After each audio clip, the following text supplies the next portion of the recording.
Hi everyone, before you watch this podcast, I have a very important announcement to make. With the help and support of Dr. Madhumati ma'am, we have started an initiative of empowering everyone.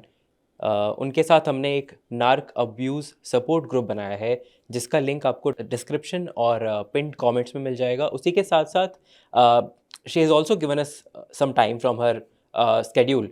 उसका भी एक calendar है. तो in case if you are looking for guidance, support or counseling session, must check out the link and book your time. Thank you. Hi everybody, welcome to the part 2 of our NPT series. हमने doctor Madhumati ma'am के साथ पहली series का एक episode launch किया था जिसमें बहुत सारे लोगों की हमने मदद की. और मैं ऐसा क्यों कह रहा हूँ क्योंकि अगर आप कमेंट्स देखेंगे, अगर आप देखेंगे तो और ऑब्जर्व करेंगे तो ऐसा फील करेंगे कि बहुत लोगों की जेन्युइनली अवेयरनेस हुई है. काफ़ी लोगों को नई नई चीज़ें पता चली हैं उनकी लाइफ में और उनके रिलेशनशिप में एट डिफरेंट लेवल्स. तो इसीलिए हम इस पार्ट 2 को लेके आ रहे हैं जहाँ पे हम लोग स्पेसिफिकली एक एम्पैथ के नेचर को, उसके ट्रेट को और बहुत सारी चीज़ों को डिस्कस करेंगे और ब्रेक डाउन करके आपकी और मदद करेंगे. Madhumati ma'am, welcome to the podcast. Thank you Ayush. Thank you. Good to be here. कैसा पहले तो आप बताइए कि कैसा लग रहा है आपको. You did one episode with us and हमने again as I just said कि बहुत सारे लोगों की मदद हुई है. How you feeling about it? I think very good. I think it is, I never expected कि इतना मतलब इतना रीच रहेगा. लेकिन काफ़ी सारे क्लाइंट्स जो हैं from insta, they have contacted me directly and they are in therapy now with me. और मुझे लगता है कि ये एक शुरुआत है. और एग्जैक्टली जो आप कह रहे हो, उनके पास और भी इतने सारे क्वेश्चंस हैं पूछने को. जैसे कि कुछ लोग जो कहते हैं कि भाई नार्सिसिस्ट का आप कहते हैं नो कॉन्टैक्ट रेजिम, लेकिन हम उस परिवार से निकल नहीं सकते हैं, हमारे छोटे बच्चे हैं, तो etcetera. So there is a lot of matter more that we can talk about narcissism as a disorder. ठीक है, पहला सवाल आता है जी. कि ऐसे क्या साइकोलॉजिकल स्पेसिफिक ट्रेट्स होते हैं एम्पैथ के जो नार्सिसिस्टिक, जो एक्चुअल में नार्सिसिस्ट है वो उसको मैनिपुलेट करता है? राइट आयुष, जैसे हमने पहले पॉडकास्ट में एक बात की थी कि नार्सिसिस्टिक होना, हम कहते हैं नार्सिसिज्म एक कोपिंग मैकेनिज्म है. पहली चीज़ तो it's not a bad word. First thing, we all have narcissism in us. लेकिन जब नार्सिसिज्म एक्सप्लॉयटेटिव और मैनिपुलेटिव होता है, जिसमें कि दूसरे का नुकसान हो आपके बेनिफिट के लिए, वो एक डिसऑर्डर बन जाता है, वो एक मैनिपुलेशन बन जाता है. अब हम कहते हैं कि ये नार्सिसिज्म तो समझ में आ गया. ये एम्पैथ क्या होता है? एम्पैथ ये मानिए जैसे कि नार्सिसिस्ट, सॉरी मैं एक एग्जांपल लूँगी. एक भूखा शेर है और एम्पैथ एक बकरी है, इस तरह से है. तो भूखा शेर जो है ना, बहुत दूर से सूंघ लेता है कि जी मेरा खाना आ रहा है. That is how an empath is. Now ना तो नार्सिसिस्ट भूखा शेर है, क्योंकि हम सिर्फ एक एग्जांपल ले रहे हैं कि they it's like they get attracted to an empath. उनका नेचर है ना वो. हाँ, ऑटोमेटिकली. और वो ऑटोमेटिकली अट्रैक्टेड क्यों होते हैं एम्पैथ से? क्योंकि जो एम्पैथ में ट्रेट्स हैं वो नार्सिसिस्ट में नहीं है. ऑपोजिट हैं, बिल्कुल ऑपोजिट होते हैं. तो अब अगर सो लोग पूछते हैं कि एम्पैथ होता क्या है exactly, what exactly is an empath. मेरा तो ये मानना है जैसे कि नार्सिसिस्टिक या नार्सिसिज्म एज अ डिसऑर्डर एक आग है और वो घी के तौर पे काम करता है. Empath, empath works like ghee in the fire called narcissistic disorder. कैसे होता है वो कि अब ये बड़ा इंपॉर्टेंट है समझना. हमने नार्सिसिज्म को तो समझ लिया जी. कि उसमें ये कैरेक्टर ट्रेट्स होते हैं, ये होता है, प्राइम एम्स होते हैं, फलाने ढिमकाने. अब एम्पैथ को भी तो समझना चाहिए कि तुम्हारे होने से ही एक नार्सिसिस्ट प्रबल होता है, एम्पावर्ड होता है. वो भी इम्पॉर्टेंट है. सो दैट मीन्स कि हर चीज़ एक तरफा नहीं होती है. किसी के होने से भी नार्सिसिस्टिक ट्रेट्स निकल के आती हैं. और वो क्या हैं, वही चीज़ हम आज बात करेंगे. एम्पैथ इज़ बेसिकली 6-7 ट्रेट्स होते हैं एम्पैथ के. तो जैसे हमने नार्सिसिज्म को समझा कि आप में अगर 5-6 ट्रेट्स हैं, which is lack of empathy, क्या बोलते हैं, various love bombing, manipulations, pathological lying, ये नार्सिसिज्म की है जो हमने पहले Traits पॉडकास्ट में बात की थी. एम्पैथ की 6-7 चीज़ें हैं. हम लोग, सब लोग जो सुन रहे हैं, अपने आप को एक्सप्लोर करें कि अगर हम एक नार्सिसिस्टिक अब्यूज़ में हैं तो वो हमारे एम्पैथ होने की वजह से भी है। और वो क्या है वो ट्रेट्स? एम्पैथ होते हैं, सबसे पहली बात, वर्ड एम्पैथ का मतलब क्या है? एम्पथी। हाइटन्ड एम्पथी होती है एम्पैथ्स में, मतलब कि वो अपने आप को दूसरे के शूज में रख के कह सकते हैं हाँ मैं ऐसा फील कर सकती हूँ। नार्सिसिज्म में बिल्कुल जीरो एम्पैथ होता है। They have no empathy, narcissists don't have empathy. So empath में पूरा कूट कूट के भरा हुआ है। मतलब आपने नोटिस किया होगा कुछ लोग जो हैं, so empath means having heightened empathy.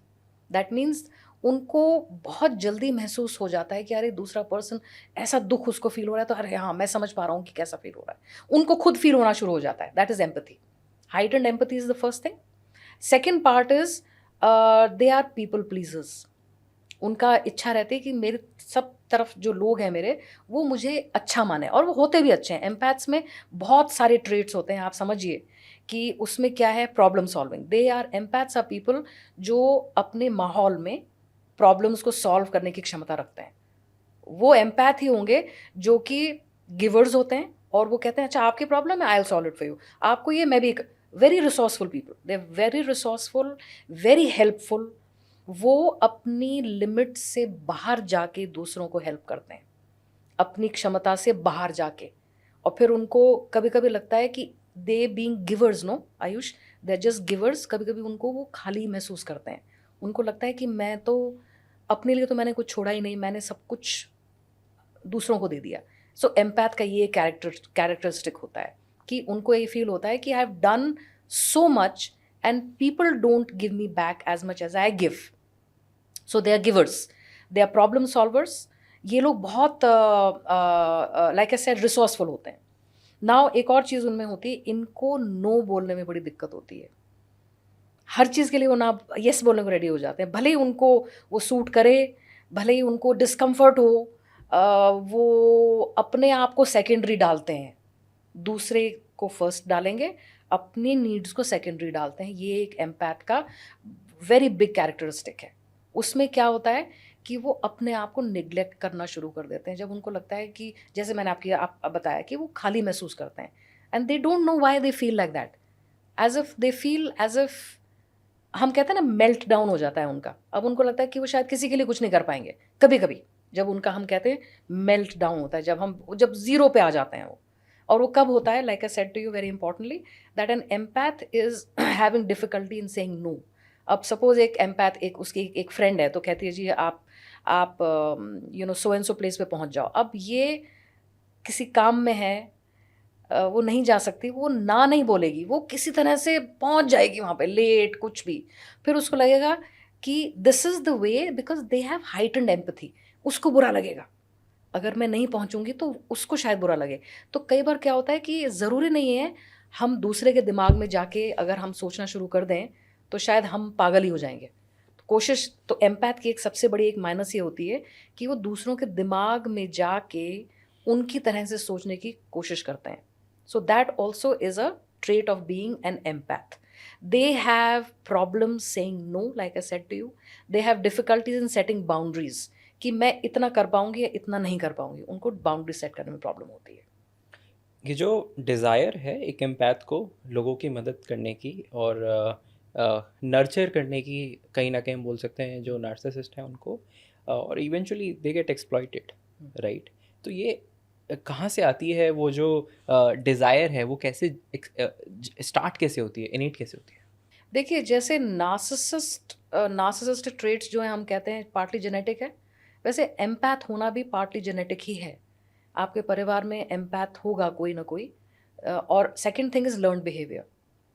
दूसरों, हमने अपने परिवार में किसी को सीखा है, कहीं देखा है हमने, तो we tend to imbibe those factors कि हेल्पफुल होना चाहिए। और ये कुछ हद तक एम्पैथ होने के जो कैरेक्टरिस्टिक हैं, शायद समाज में उसको एग्जिबिट भी किया जाता है। जैसे नार्सिसिज्म का है, नार्सिसिज्म को भी बड़ा अच्छा मानते हैं आजकल के कंज्यूमरिस्टिक सोसाइटी में, कि भाई शो ऑफ होना चाहिए, बढ़ चढ़ के अपनी बात रखनी चाहिए, राइट? उसी तरह से एम्पैथ का भी एक ये है कि हाँ, हेल्पफुल होना चाहिए, अपनी नीड्स को सेकेंडरी रखो, लोगों को खुश रखो। तो कुछ हद तक समाज की एक्सपेक्टेशन, कुछ हद तक जेनेटिक्स, ये दोनों फैक्टर्स से एम्पैथ्स होते हैं। और ये बनाए नहीं जाते, ये होते हैं। जैसे नार्सिसिस्ट होते हैं, तो empath are there. Now the point is, what is wrong with it is you are an empath is what creates a strong narcissist. Narcissist ये नहीं कि डिसअपियर हो जाएगा अगर आप empath नहीं होगे, लेकिन वो स्ट्रेंथ उसकी आपके थ्रू ही बनती है. तो आपको अपने empathic traits को सिमर डाउन करना है, कंट्रोल करना है. पहले बात तो समझो, आप अपने आप को तो समझो. हम लोग अपने आप को ना समझ के हम दूसरे पे ध्यान देते हैं कि उसने मुझे एक्सप्लॉइट किया, उसने मैनिपुलेट किया, वो झूठ बोलता है. अरे तुमने भी तो उसकी बात मान ली थी, तुमने भी तो उसको कई मौके दिए थे. जब वो झूठ बोलता रहा तो तुमने भी तो कितने मौके दिए. तो किसकी गलती हुई? गलती वाली बात नहीं है, अपने आप को समझो. We can only change ourselves, right Ayush? Yeah. We can not change somebody else. So acknowledging our limitations as an empath is what today's podcast is all about. ठीक है, आपने बोला कि इंट्रोस्पेक्ट करना है खुद को.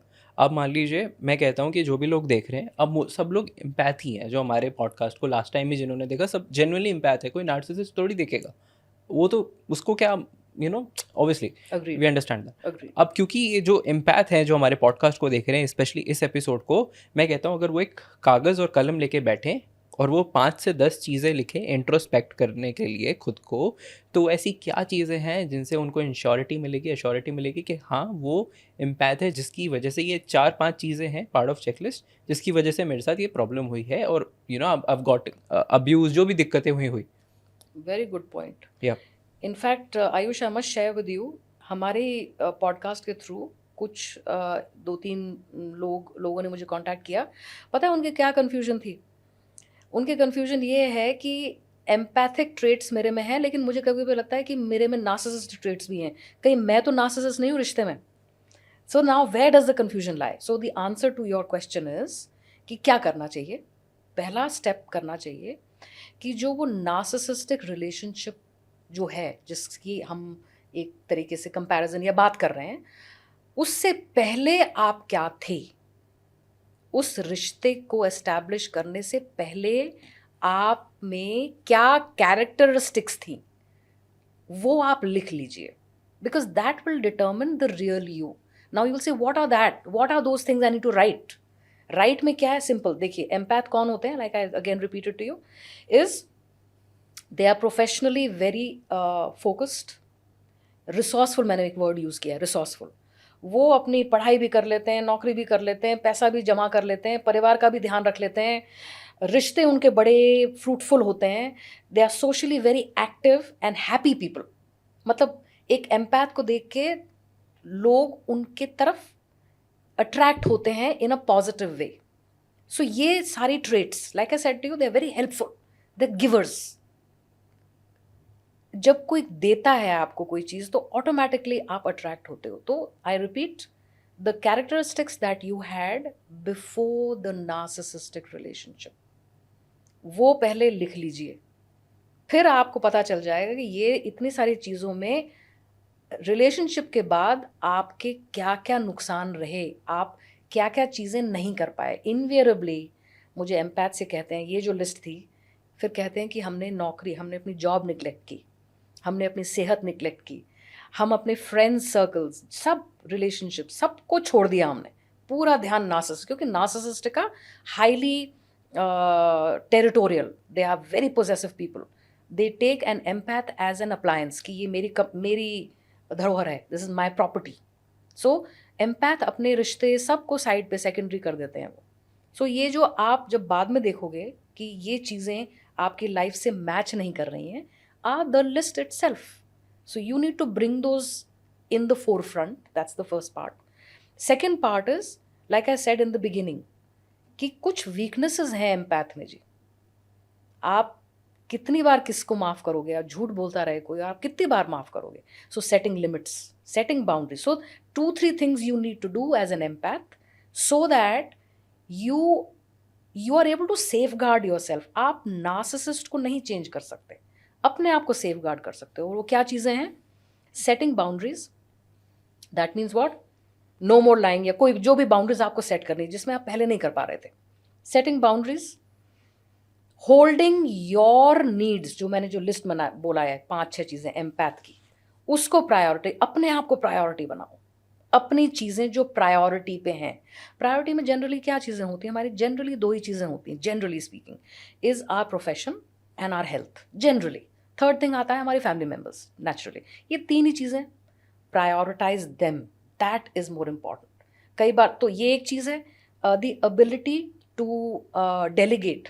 बहुत बार एम्पैथ की एक प्रॉब्लम है कि वो हर चीज़ करने को तैयार हो जाते हैं. मैं ही कर लूँगा, ये भी मैं, ये भी मैं, ये भी मैं. आप आप खुदा नहीं हो, आप ये आयरन मैन या आयरन वुमन नहीं हो.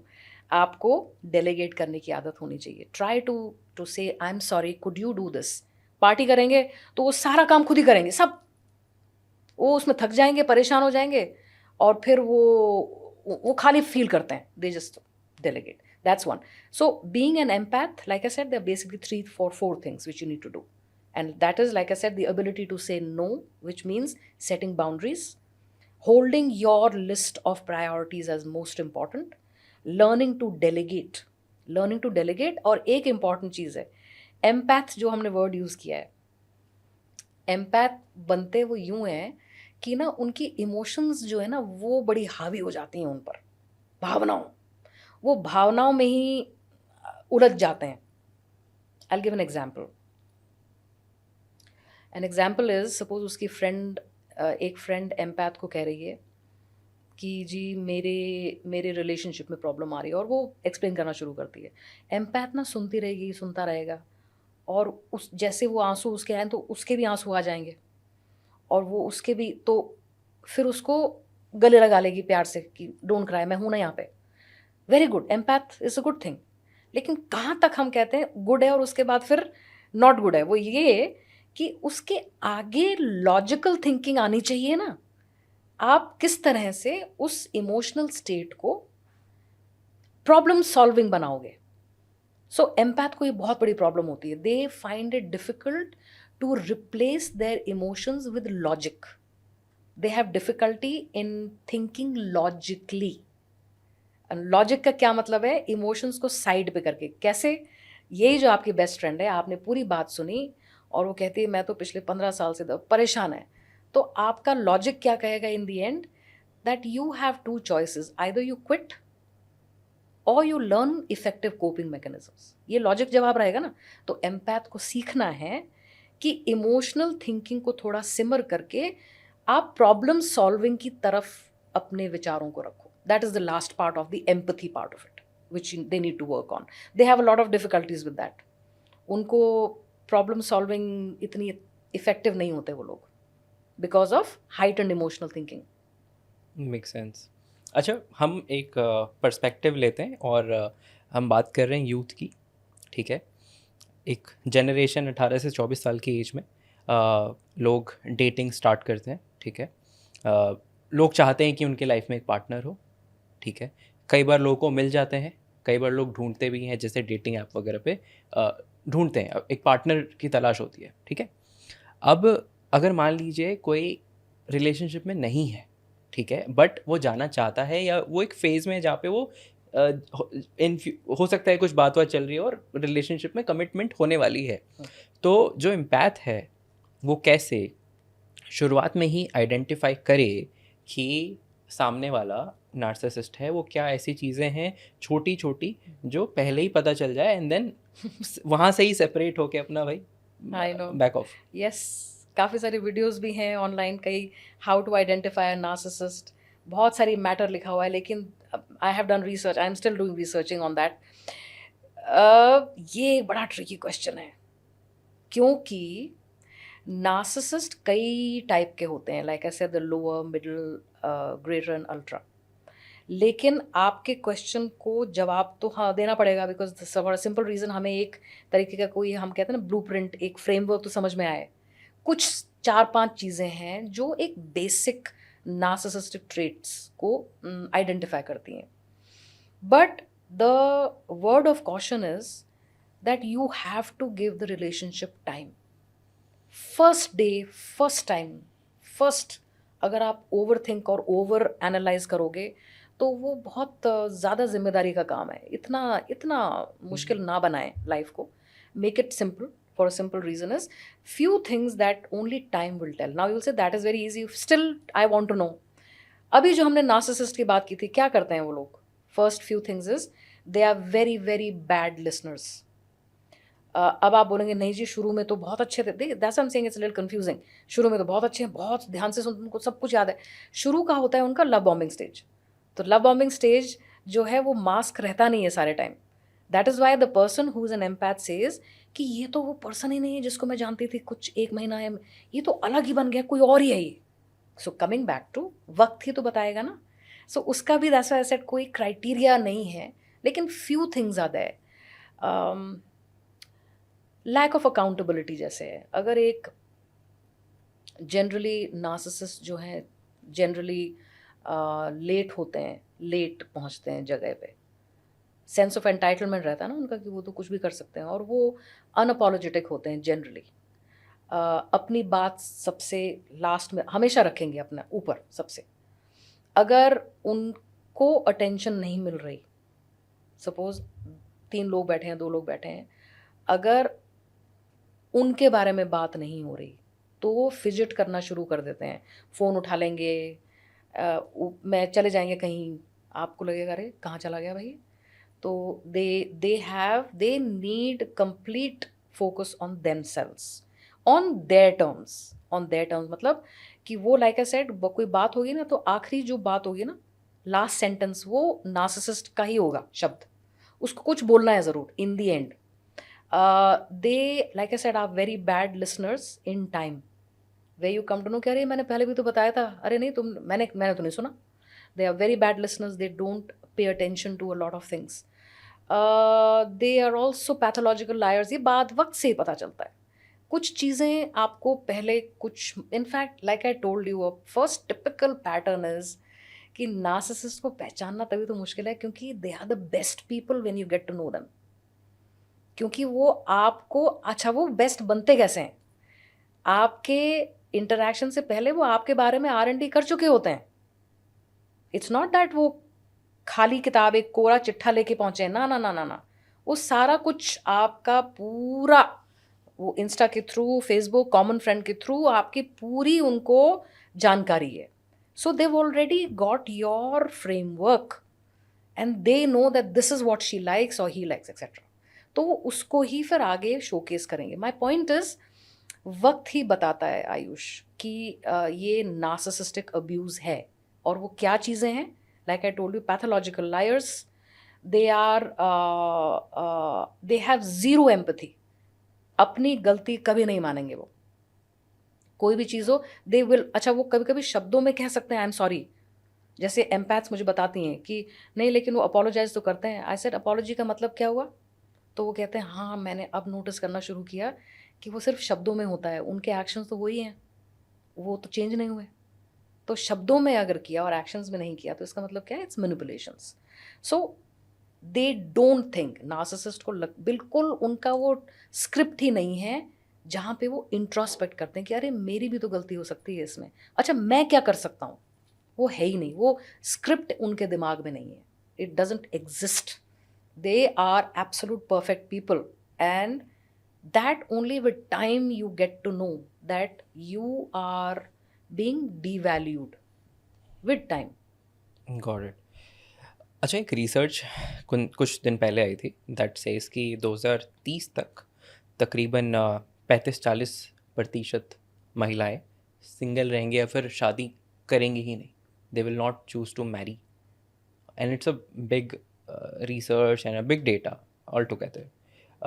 क्या लगता है आपको are the reasons women are deciding to not getting married or even get into a relationship, और क्या ऐसे reasons हैं कि उनको relationship में आने भी नहीं चाहिए? You know, जैसे अगर हम बात कर रहे हैं narcissistic abuse की, हो सकता है in the past हुआ हो जिसकी वजह से they are deciding कि यार बस हो गया, अब मुझे आना ही नहीं, I don't want to. Could be a divorce, could be anything.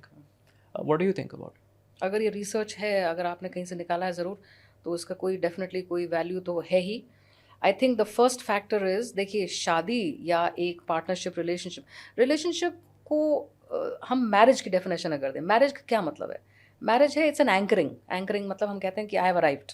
अच्छा, एक सोसाइटल प्रेशर भी है. तो and financial. So the important thing is women are not finding, if this is the data, then they don't find any reasons to be in a relationship or in a permanent partnership for a simple reason. एक तो finances है, economics plays a big role. More and more women are feeling कि जब मैं अपना खुद का देख सकती हूँ, अपने परिवार का भी देख सकती हूँ, तो वो एक जो सो कॉल्ड मेल डोमिनेटेड या हम कहते हैं ब्रेड अर्नर, वो एक बायस है दिमाग में, वो नहीं है. तो that is one reason where they feel empowered. That is one. Second, I feel that most probably relationships को लोगों ने बहुत ज़्यादा ना वो माइक्रोस्कोप के थ्रू देखना शुरू कर दिया है. हर चीज़ को ना, वो हर चीज़ की नुक्स निकालना. ये relationships is not a very complicated thing, but people have made it very complicated for a simple reason कि लोगों के दिमाग में ये होता है कि रिलेशनशिप हो तो उसमें मेरी चले. तो that is not relationship, that is not even a partnership, it's not even being fair. Fair का मतलब क्या है कि भैया दो पहिए हैं, दो पहिए एक साथ चलेंगे, तो हम क्या कहते हैं, नेगोशिएट करके बीच में आते हैं. Lot of people feel, like I said to you, उनकी ना एस्पिरेशंस रिलेशनशिप को लेके अनरियलिस्टिक हो गई हैं. दिस आइडियल परफेक्ट पार्टनर, कोई कॉन्फ्लिक्ट नहीं, थोड़ा सा कॉन्फ्लिक्ट होता है तो बिल्कुल बिखर जाते हैं, परेशान हो जाते हैं. Where is this is part of life. हमारे पड़ोसी से कभी कभी नहीं बनती है, हमारी किसी रिलेटिव से नहीं बनती है, कोई प्रॉब्लम हो जाती है. That doesn't mean we just shun them all. So my point is unrealistic expectations from relationship, that's one. Financial independence is a big factor. And I think third factor most probably is because you see, women are, like I said, professionally 20s, late 20s, early 30s, जब तक उनको realisation होता है कि हाँ शादी करनी चाहिए, होनी चाहिए, तो कोई मिल नहीं रहा, देखते हैं नौकरी में बहुत बिजी हो जाते हैं, अपने प्रोफेशन को, करियर में, करियर ग्रोथ. आजकल तो देखिए अब आप कितना मल्टीपल सोर्स ऑफ इनकम की बात हो रही है. हम कह रहे हैं कि skilling, everything is they add up to skills etcetera. तो जी पढ़ाई भी कर रहे हैं, नौकरी भी कर रहे हैं, उसमें देखते देखते lady becomes a 30 years old or 31 to, then they feel maybe their biological clock is the next question. अब आजकल तो आपको पता ही है कि साइंस इज प्रोग्रेस्ड ह्यूजली. अब तो बल्कि ये भी कह रहे हैं सिंथेटिक स्पर्म शायद कुछ टाइम पे वो भी बन जाएगा, तो वो उसमें मेल्स की भी ज़रूरत नहीं होगी, as per research it is showing. So you can make out that how the gender is just getting more and more empowered. I think contributes to a large factor, that they have various ways of assisted pregnancies. Being a single parent, single mother is not a big deal anymore. Yeah. And I'm talking about only of course in some parts of the metro, some parts of India. Primarily India is still exactly where we were. 70% is still agricultural, and we are looking at rural, semi-rural. तो हम उनकी बात इस वक्त नहीं कर रहे शायद, क्योंकि हमारा जो विजिबिलिटी है is more of the metros. So yeah within that these things hold good. नहीं, आपने सही कहा. This data I want to add on कि ये 30 एज के फीमेल्स के बियॉन्ड ही है. ये जो डेटा बताया गया है उससे अर्ली 20s 30s के लिए नहीं है. Right. So that is one thing. अच्छा, सवाल आता है कि को डिपेंडेंसी एक चीज़ है जहाँ पे एक एम्पैथ नार्सिसिस्ट के साथ रहता है. कैन यू इलैबोरेट कि ये होता क्या है? What is the process? How does it look like? Codependency, yes, बहुत लोग यूज़ करते हैं ये वर्ड को. कोडिपेंडेंसी का मतलब ही ये है, co means together, dependency is on to each other. तो ये कोडिपेंडेंसी का डेफिनेशन तो बड़ा अच्छा साउंड करता है, क्योंकि बड़ी रोमांटिक मूवीज में सस्टेनेबल दिखाया गया है इसको. हाँ, सस्टेनेबल दिखाया गया है बिल्कुल, कि तुम मेरे लिए, मैं तुम्हारे लिए, हम बने एक दूसरे के लिए type of thing. You do for me, I will do for you. ठीक है. सो कुछ हद तक कोडिपेंडेंसी हमें लगता है यही तो है व्यवहार. This is what relationship is all about. But where is the problem then? The problem is I have done for you, I have done more for you, you've done less for me. तो हम number crutching की बात हो गई, फिर आ गई जी टग of war. मेरी बारी है, अब तेरी बारी है, मैं कितनी बार, तू कितनी बार. को डिपेंडेंसी की ये प्रॉब्लम है. शुरू में तो it all looks very nice, it all looks very doable and nice, but it doesn't sustain, because invariably there is this tug of war of number crunching. अब तो तरीका क्या है? को डिपेंडेंस की जगह हम एक शब्द यूज करते हैं, उसको बोलते हैं interdependence. We talk of two individuals who are independent and they coexist. I'll give an example. बीवी कहती है जी मुझे तो कार चलानी नहीं आती है, तो कहता कोई बात नहीं, मैं हूँ ना, I am there for you. So she says so sweet, I am there for you, I make खाना, आई मेक फूड, बढ़िया चल रहा है. अब जी बीवी को ज़रूरत पड़ गई गाड़ी अक्सर यूज़ करने की, तो वो एक बार तो चला जाएगा, दूसरी बार उसका मैच चल रहा है, अरे यार इसको और छोड़ के आना पड़ रहा है. अच्छा चलो इसके लिए कर लेता हूँ मैं, आज मैं अपनी बीवी के लिए कर लेता हूँ, I am doing it for her, right. Third time is I am doing it for her. Then he feels कि ये तो खाना तो इसने कल रात का लेफ्ट ओवर दिया है, मेरी चॉइस को तो बनाया नहीं, वो मेरे लिए क्या कर रही है. ये हो गया कोडिपेंडेंट, जो मैंने भी आपको एक्सप्लेन किया है. इंडिपेंडेंस ये है कि बीवी को गाड़ी चलानी आती है, लेकिन वो कहती है कि तुम यार फ्री बैठे हो तो मुझे ना जिम जाना है, तो चलें, साथ चलें, अच्छा रहेगा, साथ चलेंगे, अच्छा लगेगा, feel nice, I love to be with you for a bit more. Now he has a choice to feel good और चॉइस टू से मेरा मैच चल रहा है यार, मेरा मैच मिस हो जाएगा, मैं तेरे को पिकअप करने आ जाऊँ या मैं तब आ जाऊँगा बनाए. So he is doing both of them are independent. अगर गाड़ी नहीं चला सकती वो, तो वो चलाना सीखती है और वो कहती है अगर साथ आ जाओ तो बहुत अच्छा है, लेकिन अगर नहीं आते हो तो मैं तो जिम जाऊंगी and I am equally happy. That is interdependence. Now that is the challenge. ये चीज़ बहुत बार कपल्स मिसअंडरस्टैंड कर देते हैं और वो सोचते हैं कि अरे ये तो फिर बड़ा प्रैक्टिकल हो गया, बड़ा रूखा हो गया लाइफ. यस पॉसिबल, प्रैक्टिकल हो गया रूखा, आई एग्री, क्योंकि इसमें ना ये नहीं है जो मैंने बताया आपको हम बने तुम बने, लेकिन इसमें क्या है कि दो पावरफुल लोग हैं जो इक्वली केपेबल हैं to do their own thing. So in interdependency में कॉन्फ्लिक्ट्स बहुत कम होते हैं. अब आप यूल बी सरप्राइज आयुष, कुछ लोगों को ना कॉन्फ्लिक्ट्स में भी बड़ा मजा आता है. वो they like the life to be up and down. अरे यूफोरिया भी हो गया जी, डिप्रेशन में भी चला गया जी, यूफोरिया हो गया. Up to you, there is no one way to live life. कोई एक किताब नहीं है हमारे पास, लेकिन कोडिपेंडेंसी में कॉन्फ्लिक्ट ज़्यादा होते हैं. उसको हमें रिप्लेस करना चाहिए इंटरडिपेंडेंस का. For example a guy should be, coping skills में हम लोग मानते हैं ये चीज़ कि आप उतने ही सक्षम होने चाहिए खाना बनाने के लिए अपने लिए. ज़रूरी नहीं है आपको कोई बहुत वंडरफुल खाना बनाना आता हो, लेकिन इंटरचेंजेबल कर सकते हो आप. जो चीज़ आपकी पार्टनर कर सकती है आपको भी आना चाहिए.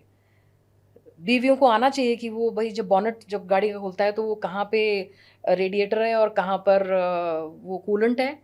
दे should know if you are driving a car, you should know how to be able to do that. काम करो. सो दैट्स इससे म्यूचुअल रिस्पेक्ट बनती है और mutual, like I said to you, two powerful people make 11. One and one make 11. That's the whole idea. And it becomes better. Relationship becomes better. You're right about it, and thank you for being very, very honest about it. लोग बोलते ही नहीं है, you know, honestly. अच्छा, सवाल आता है एक बहुत ही इंटरेस्टिंग बट येट बेसिक सवाल है कि ये जो मेल एम्पैथ हैं और जो फीमेल एम्पैथ हैं, इसमें क्या डिफरेंस है, अगर कुछ डिफरेंस है तो? कोई डिफरेंस नहीं है. मेल एम्पैथ में और फीमेल एम्पैथ में कोई डिफरेंस नहीं, except of gender differences. Gender differences हम मानते हैं क्या है. For example men are more problem solving oriented compare to women who are more emotion based. That's one. women को स्पेशल प्रॉब्लम, एक लेडी जो रिवर्स करेगी गाड़ी को, चांसेस ये हैं कि उसको वो स्पेशल प्रॉब्लम स्पेस का लेके, men are better at it, etcetera. तो ये जेंडर डिफरेंस हो सकता है, लेकिन एम्पैथ का कोई ज़्यादा कोई स्पेसिफिक डिफरेंस नहीं है between a male empath and a female. सबसे ज़्यादा जो हम वल्नरेबिलिटी की बात करते हैं जो एम्पैथ की होती है, वो टॉप 3-5 ऐसी क्या चीज़ें हैं जो सबसे ज़्यादा नार्सिसिस्ट उस चीज़ को एक्सप्लॉइट करते हैं, मैनिपुलेट करते हैं? बहुत अच्छा पॉइंट आपने पूछा है. सबसे इम्पॉर्टेंट होता है, मैंने बहुत पिसते हुए देखा है एम्पैथ्स को उसमें, वो ना पहली बात तो बहुत जस्ट लोग होते हैं, मतलब फेयर होते हैं. Empaths are very fair. I have missed this point in the previous talk that we were having. Empaths are very fair, उनको नाजायज़ गलत लाइक फॉर एग्जांपल अगर कुछ काम तो वो बोलेंगे, बीच में बोल देंगे कि नहीं ऐसा तो नहीं हुआ था ये, वो फैक्चुअल्स बात बताएंगे, उनको झूठ manipulate, they don't like being unjust unfair, झूठ चको चीटिंग लाइंग, एम्पैथ्स को ना इनहेरेंटली उससे बड़ा कष्ट होता है अंदर से, बहुत अंदर से खराब लगता है उनको. So what they land up doing is अपने आप की सफाई बहुत देते हैं ये इतनी अपनी सफाई देते हैं, अपने आप को एक्सप्लेन करते रहेंगे. एक्सप्लेन, जैसे एक एम्पैथ जो है रिलेशनशिप में नार्सिसिस्टिक अब्यूज में कहती है मुझसे क्या गलती हुई कि तुम ऐसे हो. सी, so an empath will land up feeling that the relationship is going wrong because of him or her. They take all the responsibility because वो उनको, because it is true, they are putting in their best, और वो बहस में पड़ जाते हैं कि मैंने तुम्हारे लिए ये किया, तुमने फिर क्यों झूठ बोला, तुमने ये वो, इतनी उनकी एनर्जी जाती है कि उनको ना रात को फिर नींद भी नहीं आती है. They go over their reel over over. Now what is this basically? This is called emotional thinking. अपने आप की सफाई देने का मतलब क्या है? एक तो होता है हम बोलते हैं सेल्फ जस्टिफिकेशन. तो सेल्फ जस्टिफिकेशन एक एम्पैथ का एक सबसे बड़ा माइनस है. जिस दिन आप थोड़े से थिक स्किन्ड हो जाओ कि मुझे कोई फर्क नहीं पड़ता कोई मेरे बारे में क्या सोचता है, एक नार्सिसिस्ट ऐसे करता है बाय द वे, तो कुछ ट्रेट अगर वो हो जाए तो then it makes thing, that is the one thing. अपनी सफाई बहुत देते हैं एम्पैथ्स, बहुत सफाइयाँ देंगे, उनको बहुत फर्क पड़ता है लोग उनके बारे में क्या सोचते हैं, पड़ोसी, मम्मी पापा, रिलेटिव, उसके पेरेंट्स, बहुत फर्क पड़ता है. ये इनका सबसे बड़ा माइनस है. And the second part is like I told you, they blame themselves when things go wrong. They actually start doubting about themselves. वो अपने आप को बदल लेते हैं ये सोच के कि वो नार्सिसिस्ट कहता है कि तुम ऐसी नहीं हो वैसी नहीं, वो जो हम कहते हैं कि डिवैल्यूएशन शुरू होता है या डिसएंगेजमेंट शुरू होता है, जिसमें कहते हैं कि नार्सिसिस्ट कहते हैं तुम ये नहीं हो, तुम्हारी वजह से, मतलब तुम इतनी चिड़चिड़ी हो तो तुम्हारी वजह से मैंने शराब पीनी शुरू कर दी, तुम हो ऐसी. तो वो कहती है अच्छा ठीक है मैं बात नहीं करूँगी, मैं ये नहीं बोलूँगी, तो वो अपने आप को बदलना शुरू कर देती है. That is another very bad thing, that an empath, that's why I said to you, an empath की जो लिस्ट पहले थी और जो लिस्ट बाद में, वो अलग ही लिस्ट बन जाती है. पर्सनैलिटी बदल जाती है, टोटल पर्सनैलिटी उनकी चेंज हो जाती है, वो अपने आप को नहीं पहचान पाते after some time. Is the third very very dangerous part. So the first is like I said, बहुत सफाइयाँ देते हैं, बहुत एनर्जी लगाते हैं अपनी सफाई देने में, बंद कर दें बिल्कुल. सेकेंड इज़ उनको लगता है जब रिलेशनशिप में कोई गड़बड़ होती है तो उनकी गलती है. ये बिल्कुल गलत बात है, for a simple reason that your emotional thinking is very high. You are taking responsibility for everything which is not true, because it takes two people to tango. And the third part like I just now explain to you. Alright. एक और point है which is trauma bonding. ये क्या चीज़ होती है? एक तरीके का रिएक्टिव अब्यूज है. Trauma bonding is a learned pattern. Trauma bonding का मतलब ये है कि दोनों वर्ड्स को ज्वाइन कर लो ना तो उसी से मतलब समझ में आ जाता है, trauma and bonding. I will give an example. Narcissist जो है तो वो घर आके वो अपना कुछ बहसबाजी शुरू हो जाती है कि तुमने ये नहीं किया, वो नहीं किया, ये नहीं किया. दोनों में झगड़ा हो जाता है. वो कहती है मैं तो इतना कुछ करती हूँ, इससे तुम ये हो तुम वो. झगड़ा हो गया, आपस में कही सुनी तू मैं हो गई. फिर वो एम्पैथ जो है वो तो बिल्कुल हार के, क्योंकि वो तो जस्टिफाई करती रह जाएगी, वो करती रहती कि ऐसा क्यों हुआ, मैंने और मैं क्या कह सकती हूँ कि ये ठीक हो जाए या हम ठीक हो जाए, वो करती रहती है. वो थक के हार के जब सो जाती है, अगले दिन जो है, अगले दिन वो कहता है, हाँ फिर इनमें कुछ भी डोमेस्टिक वायलेंस भी हो सकती है मार. अगले दिन वो कहता है कि चलो हम लोग, मैंने बाहर आउटिंग के लिए ट्रिप बनाया है. Trauma bonding. So there is that is a cycle which is a toxic cycle which is very typical of a narcissistic abuse. ये भले ही narcissistic parent हो, वो भी ऐसे करते हैं. ये सब करके अगले दिन उनको आईफोन दे देंगे, ड्रेस दिला देंगे, गिफ्ट दे देंगे.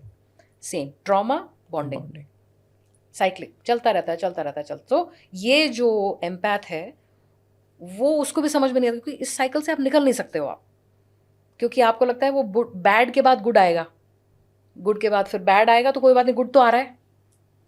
It's a terrible place to be in, and we call that as reactive abuse. Same thing. Reactive abuse is the same thing. That this is a vicious cycle. Okay. Interesting to know and get clarity on these things. Okay. Now, very interestingly, होता क्या है कभी भी किसी भी relationship में stages होते हैं, फेजेस होते हैं, ठीक है. अगर हम टाइम फ्रेम की बात करें और अगर थोड़ा ब्रेक डाउन करके बात करें तो could be first 6 months of a new relationship, could be first year, 2 years, 3 years, और मे बी बियॉन्ड दैट, और you know 4th 5th year, all of that. अब यहाँ पे ऐसा कौन सा पॉइंट है जहाँ पे जो इम्पैथ है उस रिलेशनशिप से बाहर आ सकता है और एक पॉइंट के बाद वो नहीं आ सकता. And because the thing is being honest, 90% जो इम्पैथ हैं जो लॉन्ग टर्म रिलेशनशिप में या मैरिड हैं, बच्चे भी हैं, कुछ भी हो सकता है, it's very much quite impossible for them to get out of that relationship, right? We know that. So how can they really figure out that phase? And अगर कोई अर्ली फेजेस में है तो व्हाट आर द हम बात करें remedies for them? देखिए, early phases हैं तो वहाँ से फिर भाग लेना चाहिए. अर्ली फेजेस का मतलब आपका ना लाइफ एस्टैब्लिश नहीं हुई है. लेट्स से मैरिज हो गई है. अब आप अगर इकोनॉमिकली इंडिपेंडेंट हैं और थोड़ा सा सोशल शेम ज़रूर थोड़ा टाइम के लिए फील होता है, लेकिन better to get out of it earlier the better. एक तरीके के हम कहते हैं ना वो एक स्ट्रॉन्ग स्टैंड लेके आप निकल लो वहाँ से. But in a lot of cases like you are talking about, in fact वो वक्त ज़्यादा दे देते हैं, कहते हैं शायद वक्त से ठीक हो जाए, वक्त से ठीक हो जाए. कई बार यही चीज़ एक बड़ा एक डबल एज सोर्ड हो गया. एक तरफ तो हम कह रहे थे कि नार्सिसिज्म को समझना के लिए वक्त चाहिए, और कई बार ये वक्त ही हमारे अगेंस्ट चला जाता है क्योंकि हमने ज़्यादा वक्त दे दिया. तो ये कम और ज़्यादा का क्या मापदंड है बहुत क्लियर है, जो मैंने आपको अभी थोड़ी देर पहले बताया. जो चीज़ें आपकी लाइफ में थी नार्सिसिस्टिक रिलेशनशिप से पहले, वो आप लिख लें. और जो अब हैं, अगर जो अब हैं उसकी लिस्ट भी उतनी ही लंबी है जितनी की पहले थी, लेकिन अलग वेरिएबल्स हैं, that means you are in deep problem, whether it is in 2 months time और 6 months टाइम और 1 year टाइम. ये जो लिस्ट जो आपकी पहले वाली थी उसको रीएस्टैब्लिश करना is the first sign that the relationship is abusive and you need to do something about it. Now comes the second part. Like I said to you, जहाँ पे आप निकल सकते हो, जैसे अभी भी एक जैसे कपल है, उनके साथ एक problem, so they still don't have children, they are planning to have children, but because of the narcissistic situation that they are in, the woman is having strong ideas to get out of the marriage. अब वहाँ dilemma उनका ये है कि वही mummy papa कह रहे हैं वेट कर लो, उनको नार्सिसिज्म का कुछ पता नहीं है. So it is eventually she who will have to take a strong stand in time. भले ही वो 2 महीने लगाए, 3 महीने लगाए, लेकिन if she comes breaks clean, that is the best thing to do. You restart your life instead of saying कि वक्त के साथ ठीक हो जाएगा. मेरा तो ये फर्स्ट पॉइंट है. रिलेशनशिप से पहले आपकी क्या लिस्ट थी और अब क्या है, अगर उसमें बहुत ज़्यादा डिफरेंस है, then that means you need to get out of it completely. Now comes other part. अगर आप इकोनॉमिकली डिपेंडेंट हो, अगर आपके बच्चे छोटे बच्चे हैं, आप जॉइंट फैमिली में रहते हो, आप एक traditional middle class here within very conservative family में रहते हो, आप बहुत सारे फैक्टर्स होते हैं, they don't allow you. Now that is majority of empaths, exactly what you are talking about. What do they need to do about it? Is that you have to first of all learn to cope with a narcissist, how to live with a narcissist. रहना, पहले तो आप क्या करें, अपने आप को educate करें.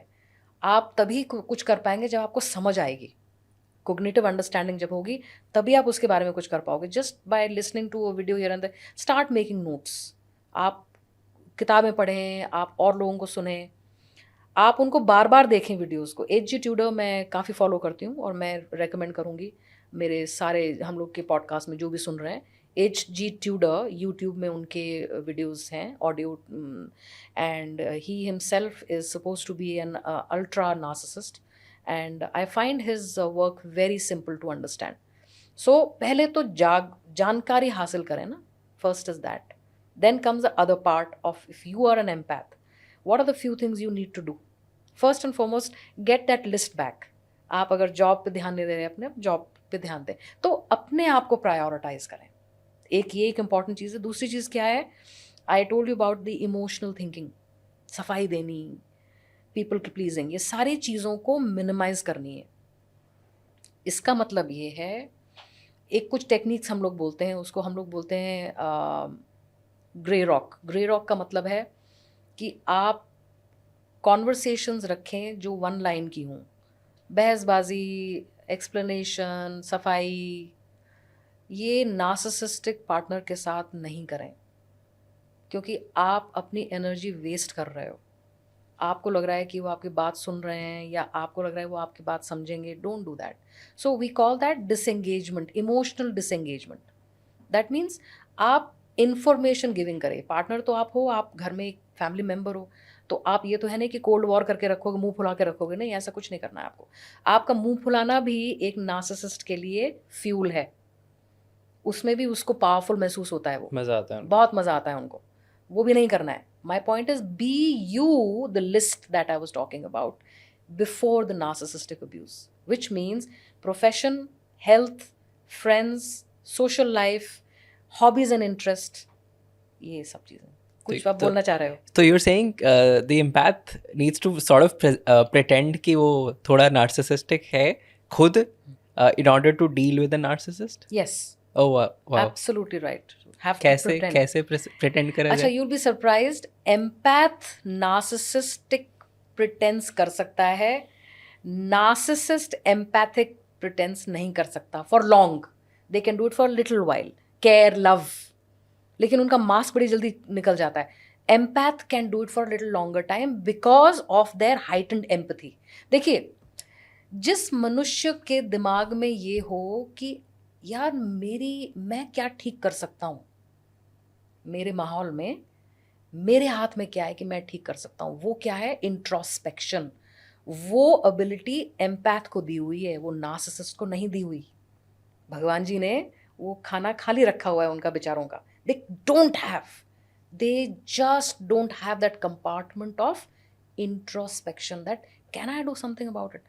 उनकी नौकरी में भी जो प्रॉब्लम होती है ना, वो बॉस को ब्लेम करेंगे, कॉलीग को ब्लेम करेंगे, वो माहौल को ब्लेम करेंगे। वो ये भी ब्लेम कर सकते हैं कि वो इसलिए चिढ़ता है क्योंकि मैं अलग जाति का हूँ, वो इसलिए चिढ़ता है क्योंकि मैं, it's never them, it's never about them, because they have zero introspection. So इसमें स्ट्रॉन्गर कौन है? मैं तो बोलूँगी इक्विप्ड कौन है? एम्पैथ है। क्योंकि एम्पैथ अपनी तरफ से, like I said, the ability to get the original person back, that's all the person needs to do. Original person में क्या है कि आपकी एनर्जी, हाँ, ये एक इम्पॉर्टेंट पार्ट मैं ब्रिंग अप करना चाहूँगी और बहुत इंटरेस्टिंग है ये। इसको हम लोग बोलते हैं एडिक्शन, जो शायद मैंने फर्स्ट पॉडकास्ट में एक बार मेंशन कहीं ज़रूर किया है। Empaths get addicted to a narcissist. Weird, right? How is that? ये जो प्यार वर्ड है ना, शब्द प्यार, या ये कि मैंने इतनी कोशिश कर ली है उससे ब्रेकअप करने की, लेकिन मैं ब्रेकअप कर नहीं पा रही हूँ क्योंकि मुझे इस बंदे से ना प्यार है। ये जो शब्द प्यार जो एम्पैथ यूज करते हैं ना, I just love this person so much. Now what is that love? It is a chemical लोचा of the brain, we know it. Who has that? That only an empath is capable of loving, by the way. A narcissist doesn't have that locha. They don't have it. है ही नहीं उनमें, वो नहीं कर सकते।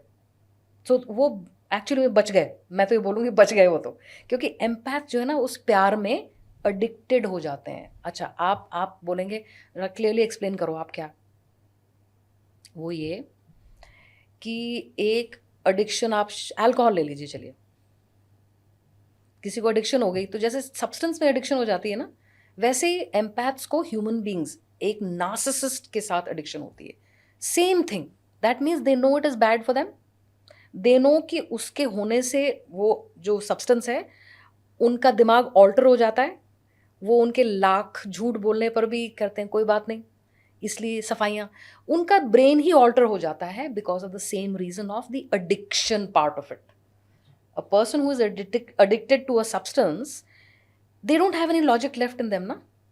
So this empath, generally empath से कि हम बहुत कोशिश करते हैं लेकिन हमसे दूर नहीं रहा जा सकता।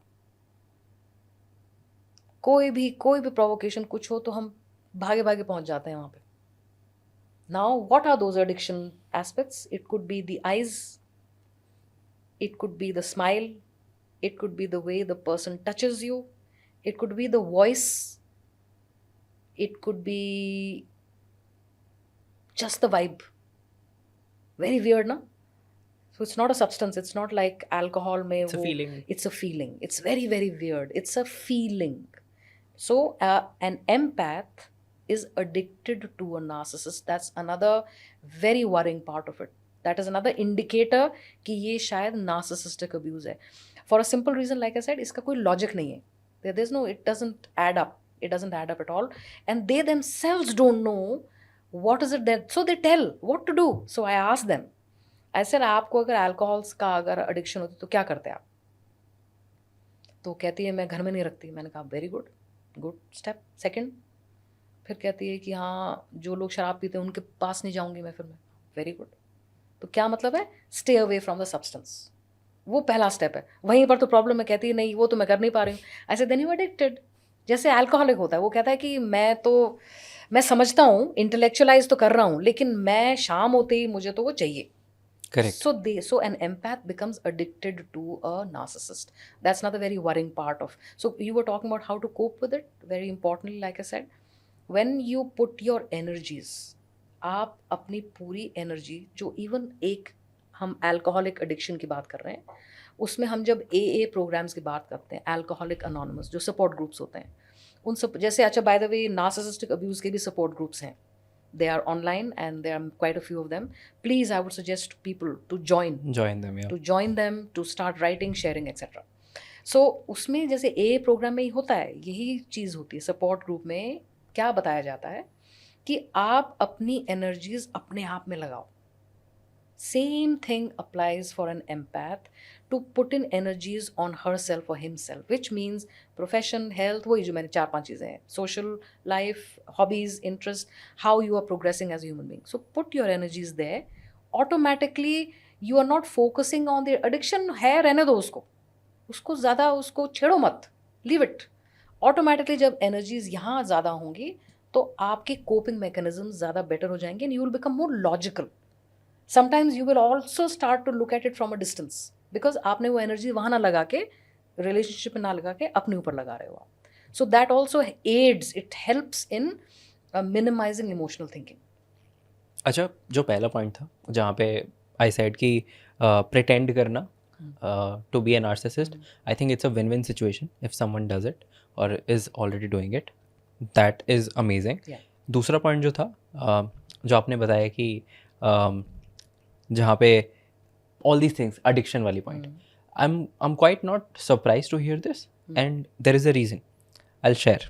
So, और ये ऐसा मैं खुद से कुछ मनगढ़ंत बना के नहीं बोल रहा, मैंने सुना है और आपने भी, बहुत सारे लोगों ने सुना होगा. अब ये थोड़ा ट्रिगरिंग भी है, ठीक है. द पॉइंट इज़ कि ऐसा मैंने सुना है कि बहुत सारी females get attracted towards narcissistic people.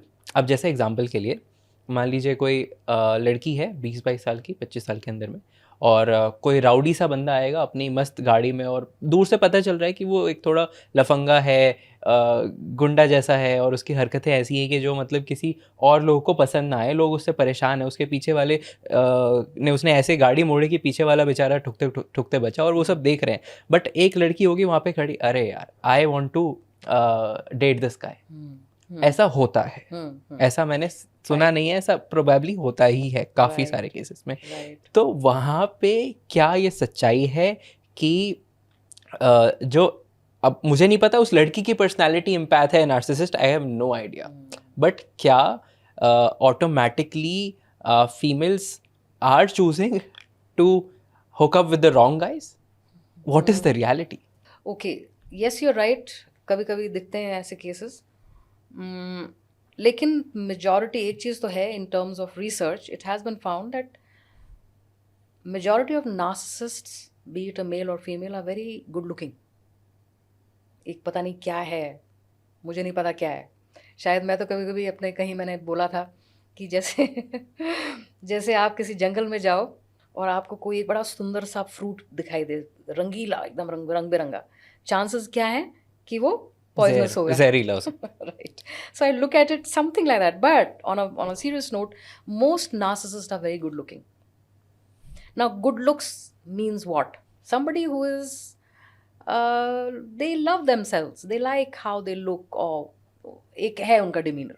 पहला criteria ये है.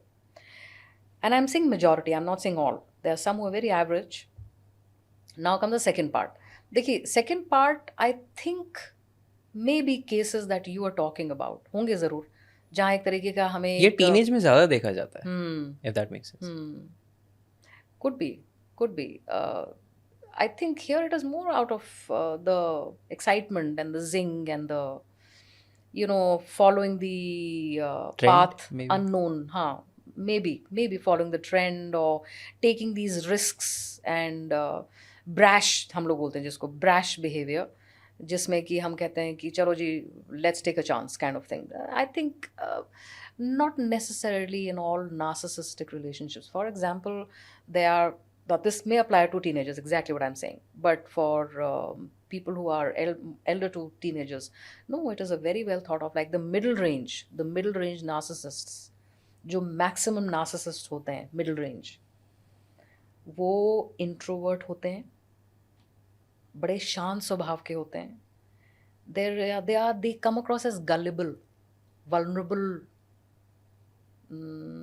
जैसे उनको देखते लगे come I hold your hand, I help you out, ऐसे टाइप का उनका डिमीनर होता है. और they can come across as very good listeners also. They can come across as very very caring also. So ये middle range वाले are the trickiest to understand. देखिए, ये जो केस आप बात कर रहे थे ना, ब्रैश वाले, वो हम कहेंगे लोअर रेंज नार्सिसिस्ट होते हैं. वो होते हैं flashy cars, speaking too loudly, cuss words being used, तुमको पता नहीं मेरा बाप कौन है type of person. Yep. Those are the lower range narcissists, and they are very easy to identify. Very easy. The middle range are the very, very tricky ones to identify. They come across as actually empaths to begin with, and one can get confused like hell. And then comes the, like I said, unmasking. Unmasking शुरू होती है by saying to your girlfriend that you are the very air that I breathe. Too, तुम्हारे जैसी और भी तो हैं, तुम ही थोड़ा ना हो एक. That's devaluation. So what happens is that's the duality, and this is more difficult to understand in the middle range, because middle range people are, like I said to you, very quiet and calm. उनको क्या बोलते हैं, पंगे लेने में कोई they are not interested. दिलचस्पी बिल्कुल नहीं है पंगे लेने में. उनको कॉप्स और ये सबसे डर लगता है. कोई भी सिक्योरिटी, कोई भी चीज़ें हों जो लीगल नहीं है, they try and avoid. So it's the lower who are brash and.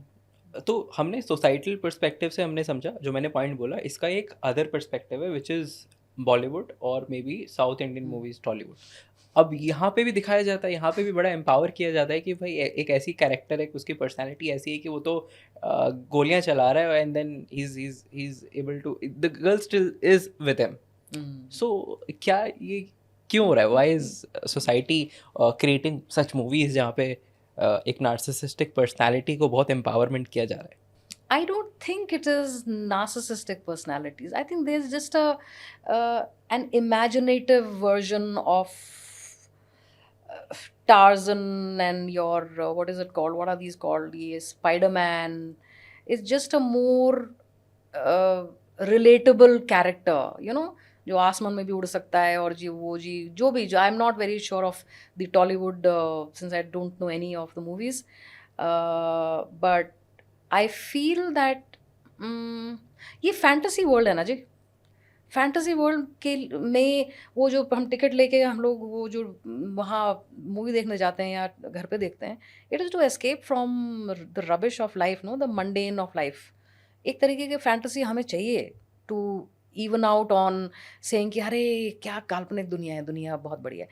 But I don't think it is so much narcissism. Narcissism in the real sense of the word, not just the flashy part, is only a bit of it is shown in movies, not the total. I don't think we have any Hindi movie which is portraying a narcissistic abuse to the best of my recall. I don't think so. No, I agree English with you. movies हैं but Yeah. not Hindi. That's true. In fact अभी पीछे एक movie आई थी बहुत interesting, हम बात कर रहे थे, खेल खेल में नाम था, जिसमें there are couple of couples, friends होते हैं, साथ में आते हैं, टेबल पे अपने फ़ोन डाल देते हैं, एंड किसी का कुछ पता चलता है, किसी का कुछ पता चलता है, all their secrets are like now सबको पता चल जाता है. Yeah. What are your thoughts about such a concept जो लोग, ये भी फैंटेसी ही है हाँ. कहीं ना कहीं, बट इसको लोग अपने रियल लाइफ में भी अप्लाई कर रहे हैं. It is easily applicable in real life कि भाई आप मेरा फ़ोन लो, अब कोई कपल है, अब मेरा एक्सचेंज हो गया, अब तो हमने देखी है मूवी, वहाँ पे पकड़ा गया था, अब ये एक्सचेंज हो गया. What are these concept? It's an interesting game actually, because yes, I have seen the movie, and as a concept it is nice in the sense it is applicable to, first thing, it's applicable to a very close knit set of friends, people who are very close to each other, supposedly close. हम लोग कहते हैं ना, हम ये वाला हमारा inner core है. अब इनर कोर में क्या 3-4 ही लोग होते हैं, ज़्यादा नहीं है.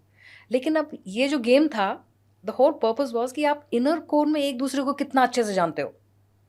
वहीं तो सारा कुछ पोल खुल के आती है कि अरे हमको अपने खासम खास लोगों के बारे में नहीं पता होता है कुछ. That's one, which means this game is interesting. I think it's a good idea where you have some close set of people. You can play the same game the next time that you guys are together. I mean, friends are together. However, I also feel that it's a kind of voyeuristic approach. Voyeurism. क्यों आप जानना चाहोगे कि उसका phone आया, message आया और किसने किसको कितने पैसे दिए हुए हैं? We have our own right to privacy, even between a parent and a child, or even between two offsprings, brother and sister. Right to privacy is something which is very important, and I think it's has a sanctity. उसको respect ज़रूर देनी चाहिए. वो like I said game के तौर पे कर सकते हैं, कोई उसमें there's nothing wrong with that, but I also feel it is voyeuristic in nature कि आप वो पीप होल में से झांक के देख रहे हो कि क्या चल रहा है आपके. To each his own. I mean it's fun, but privacy के साथ साथ ट्रांसपेरेंसी वाली बात आती है, and then there is a thin line between both. ठीक है, हम कपल्स की बात कर रहे हैं. अब मेरा सवाल आता है कि एज अ साइकोलॉजिस्ट, क्या इस तरह की कोई भी एक्टिविटी, ना ही सिर्फ आप but even in all practice, क्या ऐसी कुछ चीज़ें रिकमेंड की जाती हैं कि भाई there has to be this thin line कि आपको ये 3 चीज़ें ट्रांसपेरेंसी के लिए पता करनी है, बट और ये प्राइवेसी के लिए 3 चीज़ें साइड रखनी है, ये नहीं देखना बट ये देखना है. ऐसा कुछ है between couples? Yeah. Definitely. क्या क्या चीज़ें हैं? I did speak about it in one of the previous podcasts, was that when you are matchmaking and when we are getting into a permanent, even relationship for that matter, some of the things you have to be transparent about, which is your financial health and your physical health. You need to be transparent to each other. Like we were talking about, जब हम pre-marital counselling करते हैं, हम कहते हैं एक दूसरे को कि total detailed file of your health should be including आपकी आइज़ का कितना है, आपके डेंटल वर्क कितना हुआ है. Transparency is very important in terms of information about your self, including आपकी पुश्तैनी प्रॉपर्टी कितनी है, आपकी सैलरी कितनी है, आपकी पारिवारिक जिम्मेदारी कितनी है, जितना जो कि आप अपने फैमिली के लिए करना चाहोगे इन terms of finances. Complete transparency in terms of finances and physical health. Now comes the rest of it. Tricky, very tricky. देखिए,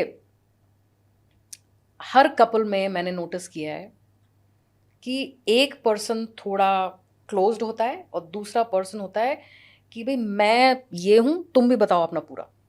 I think it's a temperament type. I don't think there's anything wrong with it. We can't say somebody who says कि मेरे office में आज 4 colleagues के बीच क्या बात हुई, मुझे अपने बीवी को बताने की ज़रूरत नहीं है.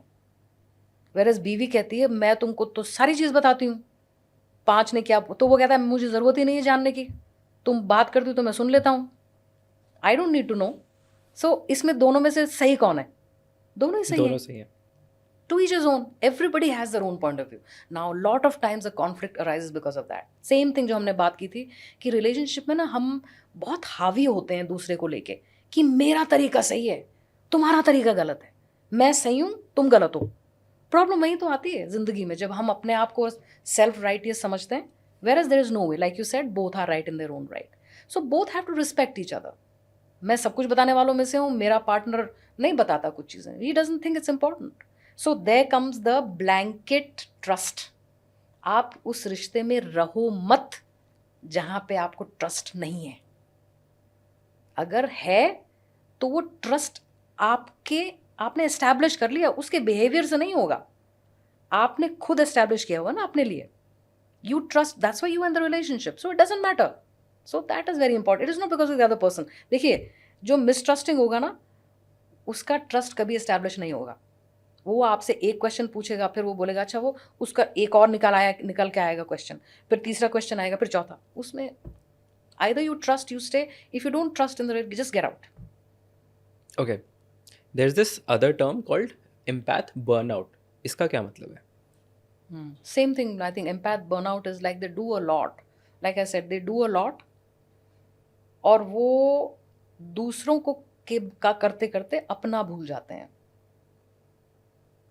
The example I was giving you, that an empath organizes a party. सारी चीज़ end to end वो पूरा करेगी. क्यों करते हो आप ऐसे, है ना? क्योंकि आपको लगता है कि अरे मेरी पार्टी है, मैं सबको अच्छा फील करवाना चाह रही हूँ. देखिए, एम्पैथ दूसरे के दिमाग में घुस जाते हैं लोग, दिल और दिमाग में. ये उनकी प्रॉब्लम है. इसको ही हम लोग बोलते हैं, by the way, an empath is also an overthinker. Not that others are not, but empath tends to think more. उनको लगता है कि उनकी बहुत सारी एनर्जी चली जाती है दूसरा मेरे बारे में, दूसरा क्या सोच रहा है. So that brings the person to a burnout, जहाँ पे सारे रीडिंग्स के बावजूद भी things don't go right and they feel defeated. उनका वो इतना डिफीटेड फील करना शुरू करते हैं कि उनको अपने आप पे फिर फेथ नहीं रहता. वो अपने आप को ही मिसट्रस्ट, अपने आप को ही का डाउट, सेल्फ डाउट आना शुरू हो जाता है. That is the reason why they go through the burnout. Got it. अच्छा, जो नार्सिसिस्टिक अब्यूज होता है उसमें टॉक्सिक पॉजिटिविटी का क्या रोल है? Toxic positivity, I don't understand. Positivity, toxic positivity क्या होती है? from my perspective, Okay. it is you being positive but not really being positive at the same time as a narcissist. I mean, for an empath, you're creating a situation that makes them feel that okay, you're with them with that decision. अच्छा. But you're technically not. Okay, it's also called cognitive dissonance बोलते हैं उसको. मतलब कि आप शब्दों में कह रहे हो but you are not believing that. So it is again a manipulation of sorts. For example, suppose a narcissist says कि मुझे तुम पे पूरा ट्रस्ट है, और फिर वो जब बाथरूम गई तो उसने उसका वो लॉक फ़ोन देख के सारा चेक भी कर लिया, उसका मोबाइल अपने लैपटॉप पे सिंक कर लिया, उसको पता ही नहीं है एम्पैथ को. और एम्पैथ को उसके सामने नार्सिसिस्ट बोलता है कि I fully trust you, I know you, I trust you completely. तो यहाँ किसको हम लोग बोलते हैं? Cognitive dissonance. मतलब आप कुछ और कह रहे हो लेकिन महसूस कुछ और कर रहे हो. That is what is the meaning of it, and that's of course definitely toxic. और वो वक्त से ही पता चलता है, उसका कोई और शॉर्टकट नहीं है. ओके, हम थेरेपी की बात करते हैं. थेरेपी के क्या बेनिफिट्स हैं एम्पैथ के लिए? किस लेवल तक उनको बेनिफिट किया जा सकता है एंड बियॉन्ड अ पॉइंट कि थेरेपी विल नॉट वर्क? देखिए, थेरेपी इनवेरिएबली, जैसे आपने बताया था अभी कुछ टाइम पहले, आपने भी बोला था कि हमारे पॉडकास्ट देख के majority of the empaths have contacted us for a simple reason कि पहली चीज़, जब कोई चीज़ गड़बड़ हो रही होती है ना, तो एम्पैथ अपने आप को ब्लेम करता है या करती है कि मेरी वजह से है. Heightened state of emotional thinking and introspection तो है ही उनमें कि what can I do to change. So empath contacts invariably. Now comes the other part of it. देखिए, एम्पैथ में भी हम लोग 3-4 टाइप के हैं. कंटेजियन है, सुपरनोवा है. बेसिकली कहने का मतलब ये है कि एम्पैथ भी एक कंटिन्यूम में है. एक होते हैं codependent empath, like we were talking about the codependency part of it. The other is the supernova. Supernova empaths का मतलब क्या है? उनमें अपनी सेंस ऑफ सेल्फ बहुत स्ट्रांग होती है, तो वो नार्सिसिस्टिक अब्यूज ज़्यादा देर तक झेलते नहीं हैं. वो लोग करके निकल आते हैं वो लोग. So they have a very strong sense of self. So coming back to therapy में, एम्पैथ शुरुआत तो करते हैं about what they are going through. Invariably वो फिर चाहते हैं कि अच्छा, मैं तो अपनी साइड का मैनेज कर रहा हूँ, मेरा पार्टनर थेरेपी में आना चाहिए, या उनको आप बताओगे, आप उनको बता दोगे कि नार्सिसिस्ट है वो भी. So then I ask her the empath, why do you want me to tell? So she says कि फिर उनको एक क्लियर पर्सपेक्टिव होगा कि उनको एक प्रॉब्लम है. तो मैंने कहा अगर एक अल्कोहलिक है, अल्कोहलिक को आप बोलोगे अल्कोहलिक है जब तक वो ना कहे कि मुझको क्या प्रॉब्लम है. So till the time a narcissist does not contact me directly saying that something is going wrong in my relationship and I want to do something about it, what is it that I can do, which is rare, क्योंकि narcissist में कोई introspection नहीं होता, उनको लगता ही नहीं है उनमें कुछ खराबी है.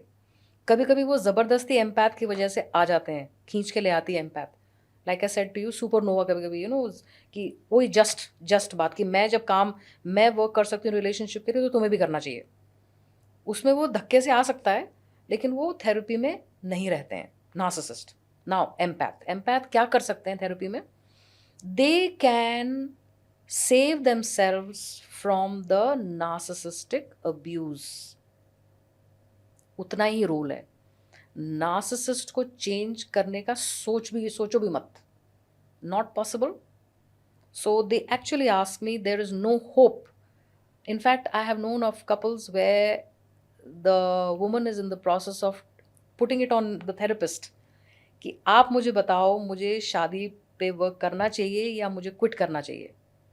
Even in those cases, it is never the therapist saying what you should do or should not do, because you still haven't come to the stage when you take the decision yourself. आप अभी भी वो sitting on the fence हो, अपने आप जवाब आएगा आपको. So coming back to an empath, like I said, coping mechanisms वो सीखते हैं फिर थेरेपी में. Coping mechanism पहली चीज़ like I said कि information giving होती है. आपस में इतनी सारी बातें, counter, allegations, arguments नहीं करते. अपनी प्रायोरिटी लिस्ट पे ध्यान देते हैं. और रिलेशनशिप में कोई जो कॉन्फ्लिक्टिंग, जैसे बहुत बार ऐसे होता है कि कॉन्फ्लिक्ट्स होते हैं, कॉन्फ्लिक्ट रिजॉल्व करने के तरीके प्रैक्टिकल रखते हैं वो लोग, फिर लॉजिकल तरीके. For example household chores, finances, taking care of children, cohabiting के जो कॉन्सेप्ट्स हैं, वो डिविजन थ्रू लॉजिक, वो लॉजिक यूज़ करते हैं. उसमें भी ज़रूरी नहीं नार्सिसिस्ट आसानी से मान जाए. That is not the idea. See, the idea is never to change the other person. The idea is how you can be a more productive person in the relationship. आपका जो नॉन प्रोडक्टिव आप बन गए, आप अपने ही दुश्मन बन गए, या अपना like you were talking about the empath burnout, अपने आप को तो ठीक कर लो. तो that is all that is. रिश्ते में उतना ही बहुत होता है. Right, I think that is what psychology is about कि आप खुद को इंट्रोस्पेक्ट करते हो. Eventually you get to that level, understand, so that you understand your own self. आप किसी से भी ऐसे नहीं पूछ सकते about the decisions of your own life. It shouldn't be like that. Yes. कभी भी. अच्छा, coming to a very interesting and important part of the podcast कि हम ने जो लास्ट एपिसोड किया उसमें बहुत सारे लोगों ने कुछ सवाल पूछे, कुछ अपने थॉट शेयर किए. और I just open one of the videos और इसमें कुछ 300 कुछ कमेंट्स हैं. So I try to go through a few of them. I can't all. Hi everyone, I have an very important announcement to make. With the help and support of Dr. Madhumati ma'am, we have started an initiative of empowering everyone. उनके साथ हमने एक नार्क abuse support group बनाया है जिसका link आपको description और pinned comments में मिल जाएगा. उसी के साथ साथ she has also given us some time from her schedule. उसका भी एक कैलेंडर है. तो in case if you are looking for guidance, support और counselling session, must check out the link and book your time. Thank you. लोगों ने चीज़ें लिखी. I'm just gonna read and then you can share your thoughts. Sure. तो किसी ने लिखा है कि but isn't DSM a scam? Right and wrong is subjective. Narcissism cannot be looked at in isolation from socio-economic factors, parental upbringing, environment, trauma, etc. Also, normativity is a social construct and cannot be a parameter to map against any psychological concern. It's not a disorder. So please, can we stop calling it that? Calling it a disorder is a colonial concept. What are your thoughts? देखिए, हर एक की अपनी right है बात कहने की. कोई भी एब्सोल्यूट करेक्ट इनकरेक्ट बात नहीं है. Part of what this person is saying make sense कि हमें वो एक पर्टिकुलर स्टैम्प देना, एक पर्टिकुलर डिसऑर्डर देना, ये चीज़ बहुत जनरलाइज करने वाली बात हो जाती है. That may not be the case. लेकिन इम्पॉर्टेंट चीज़ ये, it is that person's point of view. I don't think हर चीज़ का कोई हमें पॉइंट ऑफ व्यू रखना ज़रूरी है. सी हमारे जो डायग्नोस्टिक मैनुअल्स होते हैं उसमें पर्सनैलिटी डिसऑर्डर्स में नार्सिसिस्टिक पर्सनैलिटी डिसऑर्डर एक क्लासिफिकेशन है which is actually very little. उसका शायद आधा पेज ही होगा, ज़्यादा एक्सप्लोरेशन उसमें है नहीं. ज़्यादातर फोकस रहता है बीपीडी को लेके या एंटी सोशल बिहेवियर को लेके, जो हम कहते हैं सिवियर नार्सिसिस्ट जो होते हैं, जिनको हम लोग ग्रेटर या अल्ट्रा साइकोपैथिक बोलते हैं. तो नार्सिसिज्म पे तो काम ही बहुत कम हुआ है, even in the manuals, in the diagnostic manuals. All right. Someone is expressing, um, and it's a male. Narcissistic abuse is a very lethal, and it involves physical, mental, emotional, social, legal, and financial abuse. They have they are human form, but not humans, but just entities. It's almost a death trap. And saying me as a survivor is mentioned. I don't know. Painful. I can understand and empathize. Yes, that's exactly what the other partner goes through. Yeah. Someone is, I don't know if it's been written sarcastically or genuinely with curiosity. A female has written, is it possible that a whole of the family member lack this gray matter? Whole of it. I don't know, ji. Could be possible. Could be. All could, yeah, could be. Very difficult to tell. Bilkul. Whole of the grey matter, yes. Okay, someone is saying an empath will find a way to give them benefit of the doubt, knowing that it isn't their fault after all. Then, and we must be more kind and understanding, and end up hurting again. So yeah, exactly. Empath यही करते हैं. तभी वो बार बार keep forgiving, keep giving chances, long rope. कि अच्छा अब ठीक हो जाएगा सब कुछ. अच्छा अब अपने आप ठीक हो जाएगा सब कुछ. जैसे आज भी there is one client of mine who has had a no contact regime. This person is not in touch with the narcissist at all, and she's in therapy on and off आती है. उसमें उसने ये बोला है कि एक दिन भी नहीं होता उसका कि वो नार्सिसिस्ट के बारे में नहीं सोचती. Not a day goes. That's one, which is again shocking. So मैं as a therapist, मैं तो सांस मेरी अंदर के अंदर. But I said, okay, now second she says कि काश एक कुछ मिरेकल हो जाए और उसके ना ये दो जो कोई फीचर्स जो थे उसके उसको करके I'll still accept him. So see, that is the emotional part of the empath. Emotional thinking is that addiction. Remember I was talking about? It is they're addicted. लेकिन आपको उसको छेड़ना नहीं है. Let it be. You just work on being logical. Yes. All right. So some people are saying all men. Some are saying my ex, this and that. Right. I don't know. I've addressed to a few who are saying all men, because as confirmed by you, it's not all. It's like something like 60-70%. So I've addressed to a few of them. And then there is this question, and that is, can they feel their emotions? Are they like emotive towards themselves, like they cry? Yes. Narcissist. It's not that narcissists don't have any feelings. They feel. In fact, they feel, I'll tell you a few feelings that a narcissist feels. Sometimes it is a feeling of emptiness, like a deep void, like a dark dungeon, like a scary dark night. Suddenly they feel lonely, alone, nobody understands them. एक खालीपन, उनको लगता है जैसे कि एक कुछ अंदर से खोखला खाली, जैसे एक बर्तन खाली है. They will have tears, but those tears is based on these points. It's unexplainable to them. That is why they are able to come out of it like that. Or they distract themselves with substance abuse. They go through, it could be chemical or it could be alcohol. क्योंकि उनको ये खुद समझ में नहीं आता कि ये जो फीलिंग है ये क्या है. So they escape that by some other things. That's why a lot of narcissists have erratic behaviors about them. Some of them. I don't know how many actually. It's difficult to tell.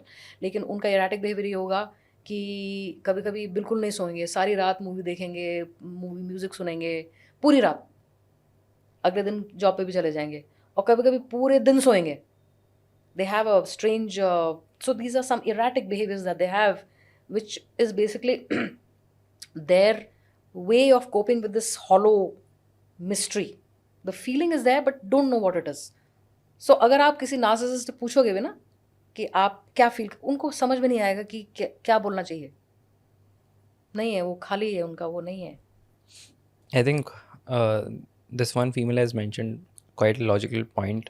Simply is that every empath in any relationship ends up taking therapy rather than the one who actually needs it. It's very sad. Very sad because a narcissist stays in his or her own hell. They live their hell. They deep down envy people where there is love. They look at movies, they look at couples, और उनको लगता है यार ये बहुत envy करते हैं ये लोग. They are generally envious by nature also, jealous of people, and they are so messed up because देखिए, अगर आपको इंसाइट नहीं है, आप सोचिए आप कितने अंधेरे में रह रहे हैं. आप सोचो आप कि आपको ये नहीं पता कि उजाला कैसे करना है, वो अंधेरा ही अंधेरा उनको दिखता है because of lack of introspection.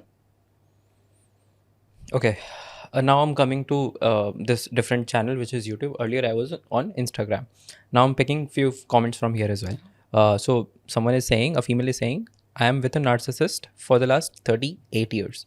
But now I understand all his tactics.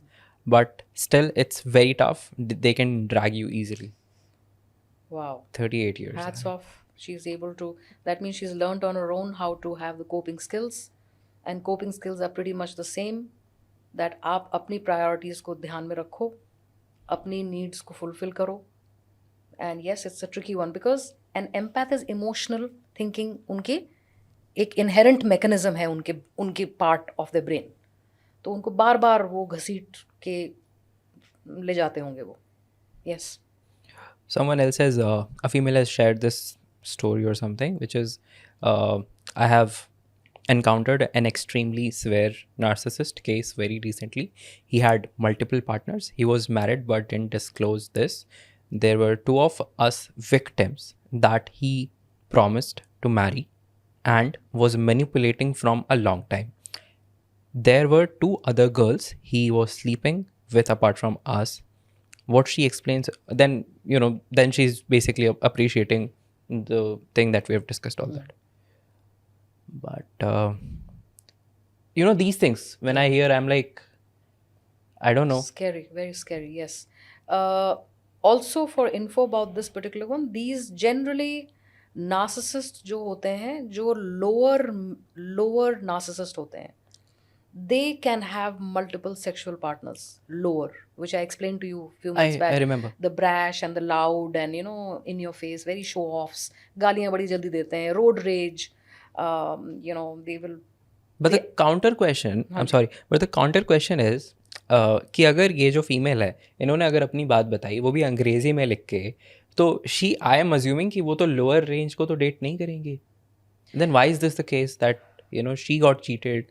No, lower doesn't mean that they are economically low social economic status. Not that at all. Right. अभी भी जो अब आपने डिस्क्राइब किया था, फ्लैशी गाड़ी में आएंगे और जी शोर करते हुए आएंगे और जी अरे हटो साइड पे हटो. They are well off people too. Yeah. But I'm talking about the lower range के जो narcissists, and the reason is because there's research which has gone in there.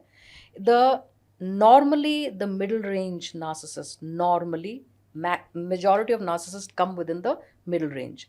Middle range people generally have one sexual partner, one partner at a time.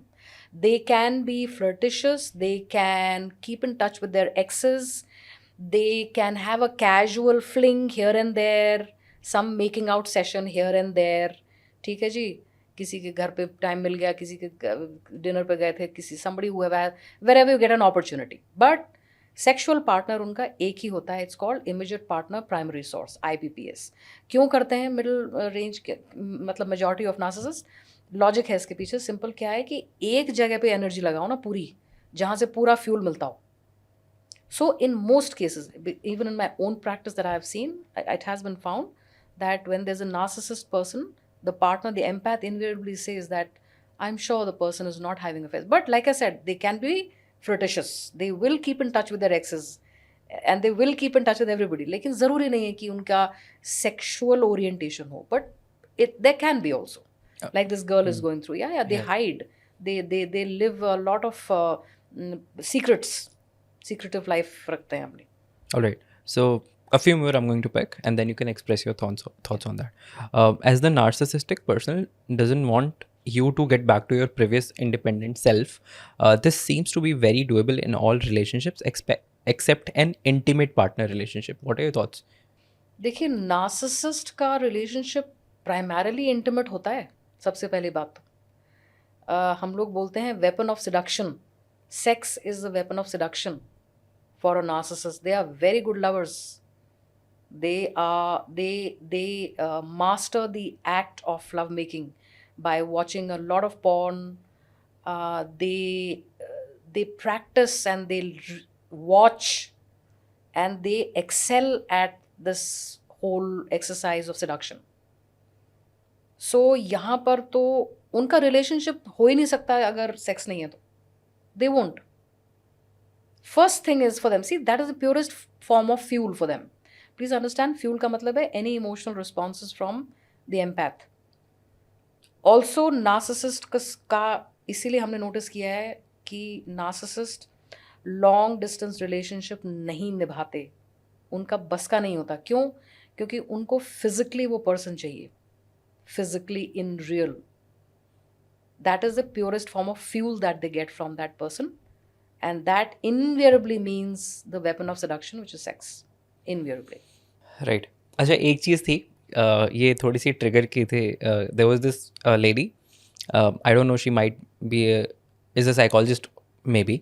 तो उनको एक चीज़ थोड़ी सी trigger और उनको थोड़ा दुख हुआ था ये सुन के, व्हेन यू मेंशनड कि ये जो नार्सिसिस्ट होते हैं बेचारे होते हैं. तो you have used this word बेचारे, और वो बड़ी नाराज़ हो गई थी. व्हाट वुड यू से टू हर? क्या माफ़ी मांगने की ज़रूरत है हमें? देखिए, अगर आप अपसेट हो गए हैं तो I understand that you must be hurt in a very big way. And देखिए, एक हम लोग बोलते हैं इसको ना, एक रिवेंजफुल, एक वेंजेंस आ जाती है कि अरे इसका बुरा होना चाहिए. ये वेंजेंस जो है ना, ये आपको ही कष्ट देगा. When we are revengeful, then we are holding on to grudges. So it will be harmful for you to begin with. Second thing is really looking at it, Ayush, from a very technical part of it, really. They are actually becharas for a simple reason कि उनकी life उतनी ही miserable रहती है. हालांकि मैंने भी पढ़ा कहीं पे कि अरे उनकी लाइफ तो बहुत अच्छी होती है. तो बहुत अच्छी फसाड है, because we perceive it like that. But let me tell you how it works out. They are bad at keeping long-term sustainable relationships. उनके relationships need based होते हैं, तो बनते हैं बिगड़ते हैं, टूटते हैं बनते हैं, टूटते हैं बनते हैं. पहला point. They are financially irresponsible. Either they don't manage finances well. They're not independent and responsible. Third thing, very erratic. उनकी aspirations बड़ी limited होती हैं. Very pleasure centric. Narcissist is very pleasure centric. Luxury. Afford कर सकते हो, नहीं कर सकते, मम्मी पापा से ले लेंगे, it doesn't matter. So look at who is the more, हम कहते हैं बेचारा. They are actually handicapped. They don't do anything with their life. एक और बहुत ही इंटरेस्टिंग कमेंट है, and I feel generally it's very important, although it is quite tough to implement this. The point is कि किसी ने लिखा है, obviously amazing podcast, thank you. I would request you to create awareness about empath and NPD amongst the helper, let's say, maid community, as they also need to understand these things and how to cope. It is important to reach these people as they are suffering too at the hands of NPDs. These people do not have access to therapists, especially in India.